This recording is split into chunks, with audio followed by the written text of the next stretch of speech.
কি হয়েছে বাবা? মোহাম্মদ আলী, মোহাম্মদ আনাস। আব্বু, তুমি মোহাম্মদ আলীকে মারো কেন?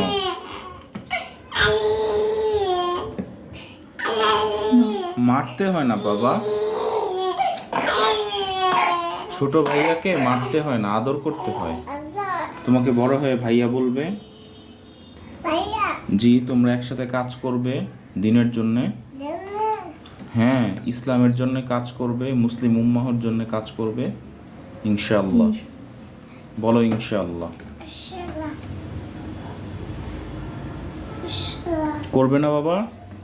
ইনশাআল্লাহ। যেখানেই থাকো, যেভাবেই থাকো, মুসলিম উম্মাহর জন্য কাজ করবে। সমস্যা নেই, তুমি 4 বিয়ে করো, আমার কোনো সমস্যা নেই।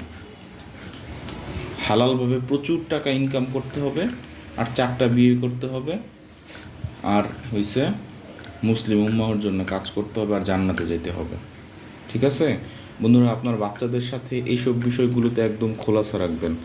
অনেকেই মনে করেন যে বিয়ে শাদী নিয়ে বাচ্চাদের সামনে কথা বলা যাবে না। এটা সম্পূর্ণ একটা ভ্রান্ত ধারণা এবং ইসলাম বহির্ভূত একটা ধারণা। আচ্ছা, আপনি যদি আপনার বাচ্চার সামনে বিয়ে নিয়ে কথা না বলেন, তাহলে কি জিনা নিয়ে কথা বলবেন?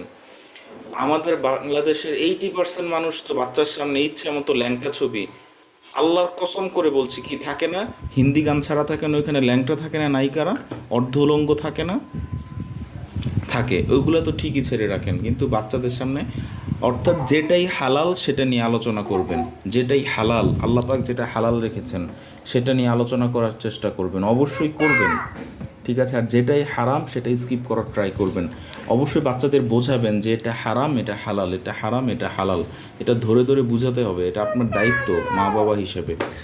মা বাবা হিসেবে শুধু এটা দায়িত্ব না যে তাকে আপনি ইনকাম করা শিখাবেন, শুধু মানে টাকা কামানো শিখাবেন, ঠিক আছে, এটাই দায়িত্ব না। তাকে দিনের জ্ঞান, আপনি কোনো মসজিদ মাদ্রাসাতে পাঠান বা না পাঠান, কিন্তু আপনাকে আপনার বাচ্চাকে দিনের জ্ঞান দেয়া আপনার জন্য সর্বপ্রথম ফরজ। তাকে আপনার দিনের জ্ঞান দিতে হবে, ঠিক আছে? কারণ একটা বাচ্চার কাছে সর্বপ্রথম শিক্ষক হচ্ছে তার মা বাবা। হ্যাঁ, সো তার মা বাবা তাকে যা শিখাবে তারা কিন্তু তাই শিখবে।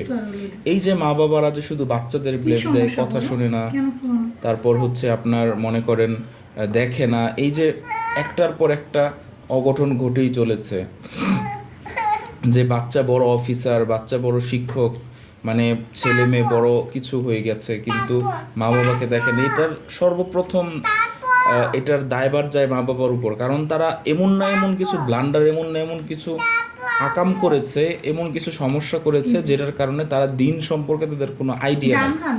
আপনাকে আপনার বাচ্চাকে একদম ছোট কাল থেকে দিন সম্পর্কে ধারণা দিতে হবে। হোয়াট ইজ দিন, what is Allah, what is রাসূল, হোয়াট ইজ, মানে তোমার প্রকৃতপক্ষে তোমার যারা সুপেরিয়র, মানে যারা শক্তিশালী, তারা কারা? তারা হচ্ছে সাহাবা ইকরাম, তারা হচ্ছে হযরত আলী রাদিয়াল্লাহু তাআলা আনহু, তারা হচ্ছে আল্লাহর যে দৈব শক্তি আছে সেই শক্তি সম্পর্কে আপনার তাদেরকে ধারণা দিতে হবে। তারা যেন সমস্যায় পড়লে আল্লাহর কাছে চায়, ঠিক আছে? এগুলো সম্পর্কে অবশ্যই আপনার ধারণা দিতে হবে। যদি ধারণা না দেন তাহলে সেই বাচ্চা কিন্তু বৃদ্ধ বয়সে আপনার উপরে চড়ে বসবে। যখন তার হাতে সংসারের দায়ভার যাবে তখন সে কিন্তু আপনার উপরই চড়ে বসবে। তাই দয়া করে এগুলো কখনো অবহেলা করবেন না, ঠিক আছে?